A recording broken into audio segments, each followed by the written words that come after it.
was 2 in the morning when the mafia boss walked into his own hallway and saw something that stopped him cold. A pregnant maid was cleaning the shelves. She reached up, and her sleeve slid down. Dark bruises wrapped around her wrist, the kind that come from fingers.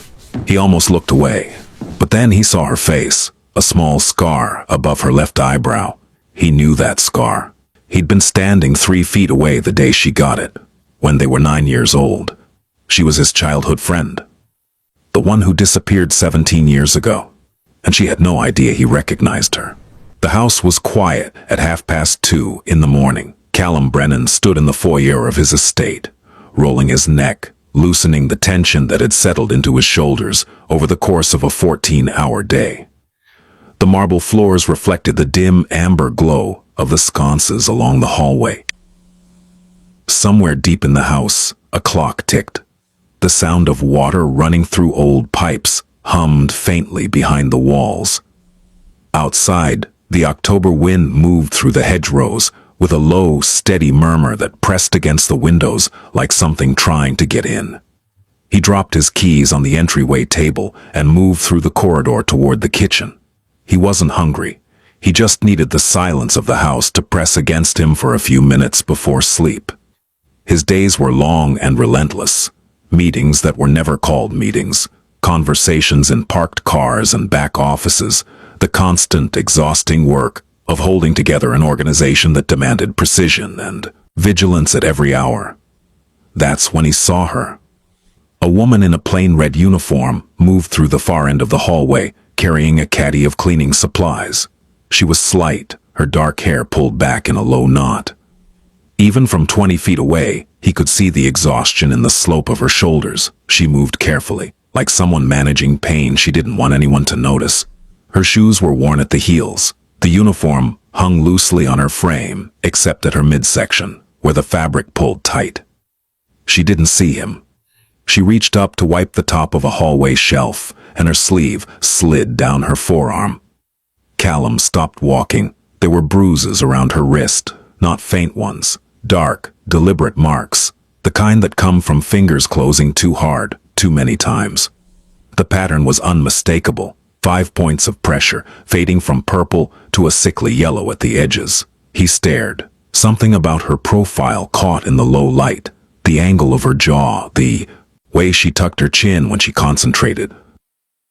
The small scar above her left eyebrow. He knew that scar. He had been standing 3 feet away the day she got it, when she was 9 years old and fell off the chain-link fence behind the laundromat on Hester Street.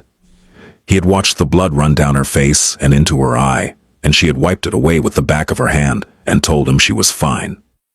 She was fine. Oh. Stop looking at her like that. His chest went cold. She turned slightly, and for one fraction of a second, their eyes met. She looked away immediately, picked up the caddy, moved toward the service hallway as if she hadn't seen him at all. Her footsteps were quick and deliberate. The walk of someone who had learned that being noticed was never safe. But Callum Brennan did not move. He stood perfectly still in the corridor of his own home, watching the ghost of a girl he hadn't seen in 17 years disappear around the corner. Nola Ferris. The name surfaced in his mind like something pulled from deep water. Nola. He didn't sleep that night.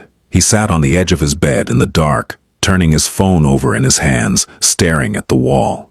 The image of those bruises wouldn't leave him. The way she had looked, hollowed out, worn down to something barely holding together, and pregnant. She had been visibly pregnant, her belly pressing against the uniform in a way that made the fabric pull tight at the seams. How far along he couldn't tell. 6 months, 7.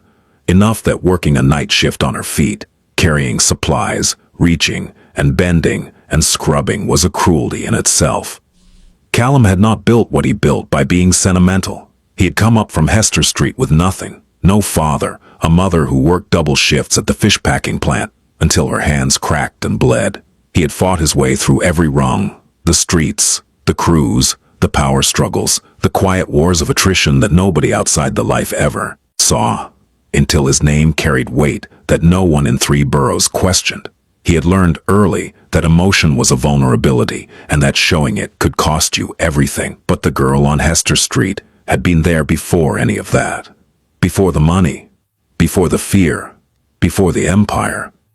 Before anyone in the world treated Callum Brennan like he mattered, Nola Ferris had. By 6 in the morning he was downstairs. The house was beginning to stir. Kitchen staff arriving through the service entrance. The low clatter of breakfast preparation beginning behind closed doors. He found Mrs. Tierney, the head of household staff, in the service kitchen reviewing schedules on a clipboard. She was a compact, efficient woman in her 60s who had run his household for nearly a decade and who treated every operational question with the gravity of a military briefing. "The woman who was cleaning the east hallway last night," he said. "Late shift, dark hair, pregnant, Mrs. Tierney." Looked up. That would be Nola. She's been on the overnight crew for about 3 weeks. 3 weeks. She came through the agency. Good worker, quiet, doesn't complain, keeps her head down. Honestly, she's one of the better ones we've had. Who assigned her to overnights? She requested them, said she preferred it. Mrs. Tierney paused, studying his face with the careful attention of someone who had learned to read his moods. "Is there a problem?" "No," Callum said. "No problem." He turned to leave, then stopped. "She's pregnant." "Yes. And she's working overnight shifts, on her feet, carrying heavy supplies." Mrs. Tierney hesitated. She said she could handle it. She was quite insistent, actually. I got the impression she needed these hours. Callum looked at her steadily. "Move her to day shifts, light duties only. Nothing that requires lifting, bending, or being on her feet for more than 30 minutes at a time. If she resists, tell her it's policy." Mrs. Tierney nodded slowly, the way people did when they sensed the conversation was not a request. The next evening, Callum made a point of being in the East Wing library at a time when the day crew would be rotating through. He sat in one of the leather chairs near the window, pretending to read a file, and waited. The library was his favorite room in the house, floor-to-ceiling shelves lined with books he had actually read, a fireplace that threw warm light across the Persian rug, and windows that looked out over the garden. It was the one room in the estate that felt like it belonged to a person, rather than a reputation. She came in just after 4 o'clock. She carried a cloth and a spray bottle and moved to the bookshelves along the far wall without looking at him. Her movements were slow and deliberate. The belly made everything harder. She stretched carefully, bracing one hand against the shelf for balance, her jaw tight with the effort of reaching. "Nola," he said. She didn't turn around. "Nola Ferris." Her hand stopped moving. She stood still for a long time, her back to him. He could see her breathing change, the rise and fall of her shoulders quickening, then slowing, as if she were forcing herself back under control. "It's just Nola," she said quietly. "And I go by a different name now." "Sit down. I'm working. Sit down, please." She turned then. Her face was thinner than he remembered. The softness of childhood had been replaced by something angular and guarded. There were faint shadows beneath her eyes that no amount of sleep would fix. The kind of shadows that come from months, maybe years, of sleeping lightly and waking afraid. She looked at him the way a person looks at someone they once trusted, but no longer believe they can afford to. She sat on the edge of the chair, across from him, her hands folded over her belly. She didn't lean back. She sat like someone ready to stand, again, at any moment. "How long have you known it was me?" She asked. "Since last night. I didn't think you'd recognize me." "I recognize the scar." Her hand moved involuntarily to her eyebrow. She caught herself and lowered it. "You disappeared," Callum said. 17 years ago. One day you were on the block. The next day your apartment was empty. Nobody knew where you went. Your neighbors said a van came in the middle of the night, and your mother loaded everything she could carry. My mother moved us to Bridgeport. She had family there. Nola's voice was flat, careful. It wasn't planned. It just happened fast. You could have found me. You were 15. I was 14. We were kids, Callum. I looked for you. She glanced up. Something flickered across her face. Surprise, maybe, or grief. And then it was gone. You shouldn't have, she said. He leaned forward. Who put those bruises on your wrists? She stood up immediately. I need to finish the shelves. Nola. It's nothing, I bruise easily. It's a pregnancy thing. She picked up the spray bottle and turned her back to him again. Callum watched her hands. They were trembling. The spray bottle shook in her grip, and she pressed it against her hip to steady it. He didn't push, not yet, but the question didn't leave him. It sat in his chest like a stone, heavy and immovable. Over the next few days he paid attention. He watched the way Nola moved through the house, always along the edges of rooms, always with her head slightly lowered, always aware of who was nearby. She flinched when doors closed too loudly. She startled at raised voices, even when they were coming from a television in another room. She never ate in the staff dining room. She took her meals alone in the service hallway, standing up, as if she needed to be ready to leave at any moment. He noticed other things too. She wore long sleeves, even when the house was warm. She kept her phone, an old prepaid model with a cracked screen, in her pocket at all times and checked it compulsively, not like someone waiting for a message, but like someone watching for a threat. She never spoke about herself. The other staff members knew nothing about her, where she was from, whether she had family, who the father of the baby was. She was polite, efficient, and completely invisible by design. On Thursday, he overheard something that made his jaw tighten. One of the senior housekeepers, a woman named Poole, had cornered Nola in the laundry corridor. Callum was passing through the adjacent hallway and heard the voice through the open service door. You're not here to rest, sweetheart. I don't care how far along you are. If you can't keep up, we'll find someone who can. There are 40 women at the agency who would kill for your spot. I'm keeping up. Nola's voice was barely above a whisper. You missed 2 baseboards in the South Hall. That's not keeping up. That's dead weight. And I'll tell you something else. Being pregnant doesn't give you special treatment. Not here, not anywhere. I'll go back and redo them. You'll do them right the first time or you'll be gone by Friday. Callum stepped through the doorway. Poole turned, her face drained of color. She straightened immediately, her hands dropping to her sides. Mrs. Poole, Callum said, his voice perfectly even. Step into my office in 10 minutes. He looked at Nola. She was staring at the floor, her hands gripping the edge of the folding table. Her knuckles were white. She looked like she was bracing for something. A blow, a dismissal, some new punishment for a crime she hadn't committed. You're fine, he said to her quietly. Go sit down somewhere.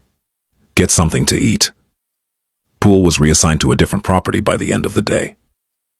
Callum didn't raise his voice. He didn't need to. The conversation lasted 4 minutes. He explained in the same measured tone he used for all consequential conversations that anyone under his roof who mistreated a pregnant woman would not remain under his roof. Poole left with her personal items in a paper bag and a reference letter that was accurate but unenthusiastic. That night, Nola found him in the library again. She stood in the doorway, uncertain, one hand resting on the frame. You didn't have to do that, she said. Yes, I did. She was just doing her job. No, she was doing something else entirely. He closed the book on his lap. Sit with me for a minute. She hesitated, then came in. She sat in the same chair as before, folding herself into it carefully, one hand resting on the curve of her belly. The firelight caught the exhaustion in her face, the shadows under her cheekbones. When is the baby due? He asked. 6 weeks, maybe 7. Are you seeing a doctor? She looked away. I've been to a clinic, twice. Twice, in how many months? 7. You've had 2 prenatal appointments in 7 months. I've been busy. You've been surviving. He corrected her gently. There's a difference. She didn't argue. She stared at her hands, folded in her lap. The silence between them stretched. It wasn't uncomfortable. It was the kind of silence that forms between two people who once knew each other well enough that words were not always necessary. The kind of silence that remembers, even when the people themselves have tried to forget. "Do you remember the fence behind the laundromat?" he asked. She almost smiled. "The one I fell off of?" "You didn't fall. You jumped. You were trying to get to the other side because Eddie Salcedo had my backpack and was throwing it over." "Eddie Salcedo." She shook her head. "I haven't thought about him in years. You cleared the fence and landed on your face. Blood everywhere. I thought you'd split your whole forehead open, and you still got the backpack. And you cried." "I did not cry." "You absolutely cried. You thought I was dying. You were holding my hand and telling me to stay. Awake like I was in a war movie. I was concerned. You were sobbing." Despite herself, she laughed. It was small and brief, but it was real. The sound of it changed the room. He leaned back. "You were the only person on that block who ever stood up for me. Not once. Over and over. Every time Eddie or those guys had something to say about my clothes, or my shoes, or my mother, every time someone pushed me on the way home from school. You were always there. This scrawny kid with the ponytail and the backpack that was bigger than she was, stepping in front of kids twice her size. Somebody had to." "No, nobody had to. That's the point. Nobody had to, and you did it anyway." Her eyes glistened. She blinked it away quickly. The way she did everything, fast, controlled, as if showing emotion was a weakness she could not afford. "That was a long time ago," she said. "It wasn't that long ago, not to me." She stared at her hands. "Callum, I'm not who I was. A lot has happened. I can see that. And I don't want your pity. You're not getting pity. You're getting honesty." He paused. "Someone hurt you, and you're afraid. I can see it every time you walk into a room. You check the exits. You keep your back to the wall. Your eyes go to the door before they go to the person talking to you. I know what that looks like, Nola. I grew up around it." She pressed her lips together. A tear slipped down her cheek. She wiped it away fast, almost angry at herself for letting it fall. For a long moment, neither of them spoke. The fire cracked softly in the grate. The clock ticked. Outside, the wind moved through the trees. "His name is Garrett," she said at last. Her voice was thin, almost clinical. The way people speak when they're trying to narrate their own pain from a distance. "We were together for 2 years. I met him at a restaurant where I was waitressing in Pennsylvania. At first, he was the kindest man I'd ever met. Patient, generous. He remembered everything I said. He asked questions about my day. He made me feel like I was the only person in the room." She paused, her fingers pressed into the arm of the chair. "And then I got pregnant, and he changed." "Changed how?" "Slowly. At first it was little things. He needed to know where I was at all times. Who I talked to. What I ate. What I wore. He checked my phone every night before bed. Went through every text, every call, every search. He said it was because he loved me. Because he was worried about me. Because the world was dangerous, and he needed to know I was safe." She swallowed. "And then it stopped. Being about my safety. If I said the wrong thing, or looked at him the wrong way, or didn't answer a question fast enough, he'd grab me, push me into a wall. Once he shoved me into the bathroom counter hard enough that I couldn't stand up for 10 minutes. I had a bruise on my hip that lasted 6 weeks. Callum's hands were perfectly still on the arms of the chair. His face showed nothing, but inside something had locked into place, something old and patient and very, very cold. The worst part, she said, is that he always apologized. Every time he'd cry, he'd hold me and tell me he was sorry, that it would never happen again, that he'd get help. And I believed him. I believed him every single time because the alternative, that the man whose baby I was carrying was not going to change, was something I couldn't afford to accept. "You left him," Callum said. 5 months ago. I waited until he was out of the house. I took one bag, clothes, my ID, the cash I'd been hiding in a tampon box because he went through everything else. I drove for 9 hours and ended up here. I slept in my car for 2 nights before I found a room at a shelter. I found the agency job listing the next week. Does he know where you are? No. I changed my name. I use a prepaid phone. I don't have social media. I don't contact anyone from before. Not my cousins, not my friends, nobody. Is he looking for you? She was quiet for a long time. The fire hissed softly. Garrett doesn't let things go, she whispered. He told me once, if I ever left he'd find me. No matter how long it took. He said it was a promise. Callum nodded slowly. Okay, he said. Okay what? Okay, I heard you. She looked at him with something between fear and confusion. Callum, you can't get involved. He's not... You don't understand what he's like. He's unpredictable. He doesn't care about consequences. I understand exactly what he's like. This isn't your problem. You're right. It's not a problem. Not anymore. He said it simply, the way someone states a fact about the weather or the time of day. There was no bravado in it. No performance.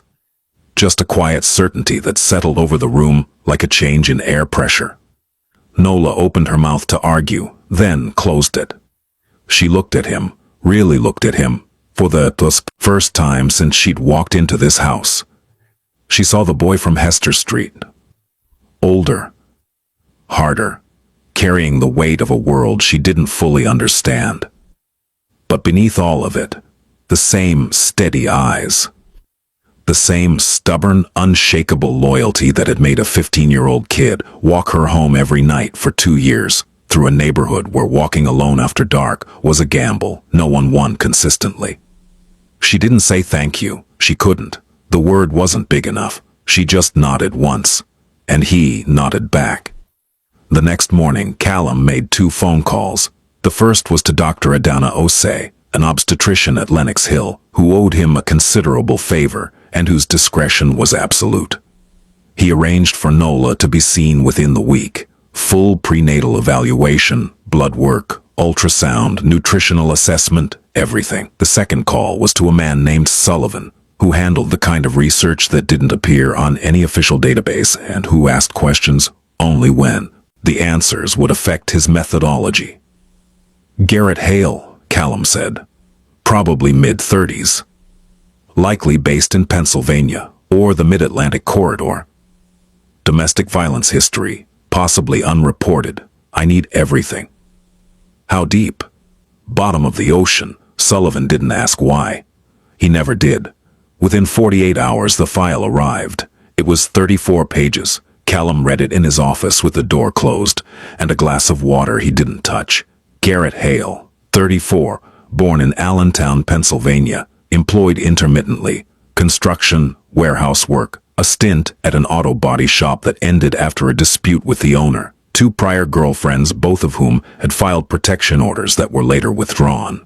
The withdrawals followed a predictable pattern: intense contact, emotional pressure, implied threats, and eventually, the women decided it was safer to drop the orders than to enforce them. There was a DUI conviction from 4 years ago, a dismissed AAA assault charge from 6 years before that, the complainant having declined to testify.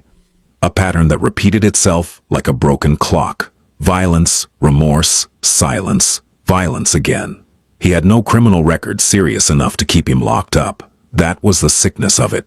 The system had touched him and let him go, over and over, the way a net with 2 wide holes lets the most dangerous fish swim right through. There was one more detail in the file. Garrett had made inquiries, through a cousin in New Jersey, about a woman matching Nola's description.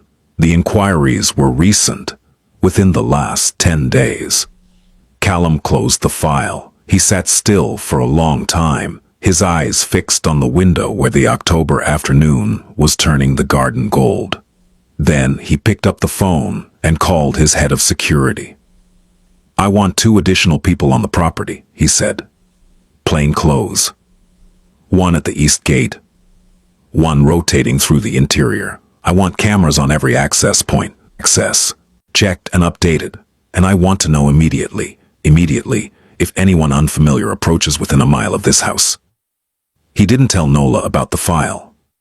Not yet. There was no reason to add fear to what she was already carrying. She had enough weight. She didn't need to know that the man she'd fled was already reaching in her direction. Instead, he focused on the things he could control. He moved her out of the staff quarters and into the guest suite on the second floor. A small but private room with its own bathroom and a window that overlooked the garden. When she protested, he told her it was being used for storage and needed someone in it to justify the heating bill. She didn't believe him, but she was too tired to fight. He had the kitchen prepare meals for her that the house physician recommended for the final trimester. Lean proteins, dark leafy greens, complex carbohydrates, things that would keep her steady and keep the baby healthy. The trays appeared at her door at the same times each day, carried by a kitchen aide named Petra, who had been told not to make a fuss about it, and who followed this instruction by leaving the tray with a quiet knock and a small smile. He quietly adjusted her work schedule so that she had 2 days off per week instead of 1. When she asked about it, Mrs. Tierney said it was a company-wide policy change. Nola looked skeptical, but said nothing, and twice a week in the evenings, they sat in the library. They didn't always talk about important things. Sometimes they talked about the neighborhood, the bodega on the corner of Hester and Eldridge where the old man used to give them broken popsicles for free because he couldn't sell them and he couldn't stand to throw them out. The time Callum's mother caught him trying to cook rice with cold water and no lid and lectured him for 20 minutes about disrespecting grain. The summer the fire hydrant broke open on the block and every kid within 4 streets came running and the water hit the asphalt so hard it bounced 3 feet in the air. And for one afternoon, the whole neighborhood forgot what it was supposed to be worried about. She told him about Bridgeport, how her mother had worked at a packaging facility until her back gave out. How Nola had finished high school by 2 credits and never went back for them. How she'd moved from town to town through her 20s, waitressing, cleaning houses, doing bookkeeping for a plumber's office in Scranton, where the owner called her kid even though she was 28. In those moments, Nola almost looked like herself again. The tension in her shoulders would ease, the guardedness in her eyes would soften. She would laugh, really laugh, and the sound would fill the library like something that had been missing from the room long before she arrived. But then, a door would close somewhere in the house, and she would go still. Her hand would move to her belly. The light would leave her face. And the woman who had been sitting there, talking and remembering, would retreat behind the walls she had spent years building. Callum saw it every time, and every time he said nothing. He just stayed in the chair across from her and let the silence hold until she was ready to come back. 3 weeks before the due date, Callum's phone rang at 11 at night. He was in his office, reviewing something that could wait, when Sullivan's name appeared on the screen. "Hale crossed into New York this afternoon," Sullivan said. "He's staying at a motel in Yonkers. He's been making calls, trying to track down the staffing agency she went through." Callum was already on his feet. The agency. They won't give out employee information without a court order, but he's been calling repeatedly, left threatening voicemails, 4 in the last 2 days, said he was looking for his pregnant wife, used her real name. "What else?" "He's got a buddy in Yonkers, former bouncer, type name of Petrocelli. The 2 of them have been asking around in service industry circles." Showing a photo, her old photo, before she changed her appearance. They've been to 3 cleaning companies, 2 restaurants, and a hotel staffing office. Nobody's given him anything, but he's widening the radius. Callum's jaw tightened. "Keep eyes on him, around the clock. I want to know where he eats, where he sleeps, who he talks to. If he moves toward Westchester, I want to know before his car leaves the parking lot." He hung up. He stood in the dark of his office, his hand flat on the desk, thinking. He had spent his entire adult life managing threats, anticipating danger, reading the movements of men who operated outside the boundaries of ordinary society. Garrett Hale was not a sophisticated man. He was fueled by rage and entitlement, a dangerous combination, but a predictable one. Men like Garrett didn't plan. They escalated. They burned hotter and hotter until they did. Something irreversible, and then the system finally noticed, usually too late. Callum had handled far worse, but this was different. This wasn't business. This was personal, in a way that reached back further than anything in his current life. The girl who had jumped a fence and bloodied her face for a kid nobody else cared about. That girl was sleeping 2 floors above him, carrying a child she was terrified she couldn't protect. He would not allow the ending to be written by a man like Garrett Hale. He told Nola the next morning. He owed her that much. He found her in the garden, sitting on the stone bench near the hedgerow. The November air was cold, but she had a blanket over her shoulders and a paperback in her hands, some old novel with a creased spine that she'd found in the staff lounge.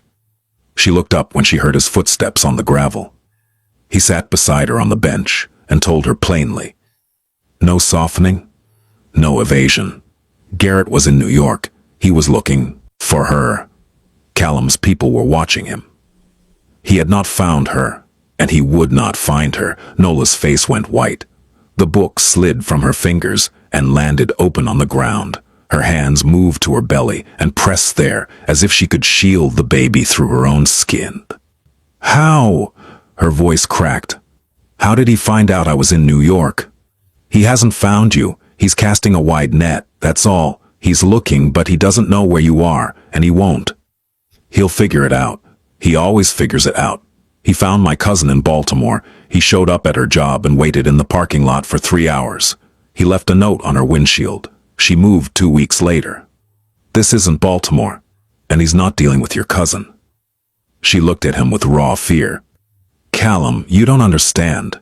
He'll hurt someone. He doesn't care about consequences. He doesn't think like a normal person. When he wants something, he just keeps pushing until something breaks. Neither do I. The words landed between them like a stone dropped into still water. Callum crouched beside the bench, so his eyes were level with hers. Listen to me. You are safe in this house. You are safe because I say you are safe, and there is not a person in this state or any other who will override that. Do you understand me? She was shaking. Her hands gripped the edge of the bench, knuckles white. I'm scared for the baby, she whispered. I know, and I'm telling you, nothing will happen to this baby. Amud, nothing will happen to you. That's not a hope. That's a fact, she exhaled. It came out ragged, broken, like something that had been held too long, and then she leaned forward and pressed her forehead against his shoulder. And he felt the full weight of her exhaustion and terror pass through her body like a current. Months of sleepless nights, months of checking over her shoulder, months of carrying a child alone while running from the one person in the world who should have made her feel safe. He didn't move. He didn't speak. He just stayed there, steady and still, the way a wall stays when everything else is shaking. 5 days later, at 4 a.m, Nola woke up to a sharp, twisting pain in her abdomen. She lay in the dark, breathing carefully, one hand pressed flat against the mattress, the other against her belly. She waited for it to pass. It didn't. It came again, harder, and a wave of nausea rose in her throat. Something felt wrong, not the normal discomfort she had grown accustomed to, something deeper, something urgent. She reached for the phone on the nightstand. Her hands were shaking so badly that she dropped it twice.